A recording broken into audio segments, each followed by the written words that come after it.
கவிதைக்கு நிறம் உண்டா? காதல் என்றால் மாநிறமா? கருப்பு என்றால் வெறுப்பு வருமா? விதிகள் நிறைந்தால் மறைந்து போகுமா?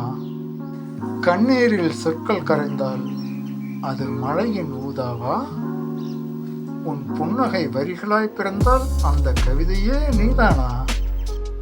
கவிதை அது ஒரு மனதின் நிறம், ஒவ்வொரு கணமும் மாறும், ரசிக்கும் எண்ணம் போல அது வண்ணம் பூசும். நிஜத்தின் கவிதையே நிறமாகும், கவிதையின் நிறமே மீண்டும் கவிதையாகும். ஆனால் கவிதைக்கு நிறமில்லை, நிறங்கள் அங்கே நிற்பதில்லை. இருந்தாலும் நிஜங்களின் நிறங்களே நிஜத்தில் நிறங்களின் கவிதையாகும், நிறங்களின் கவிதைகளே நிஜத்தின் நிழலாகும். ஒன்றுமே புரியல, என்ன எழுதிருக்க அப்படின்னு கோவப்படாதீங்க, விளக்கம் நான் சொல்கிறேன். அதாவது ஒரு கருப்பான பெண் தன்னுடைய கருப்பு நிறத்தை நினச்சி கவலைப்படுறா.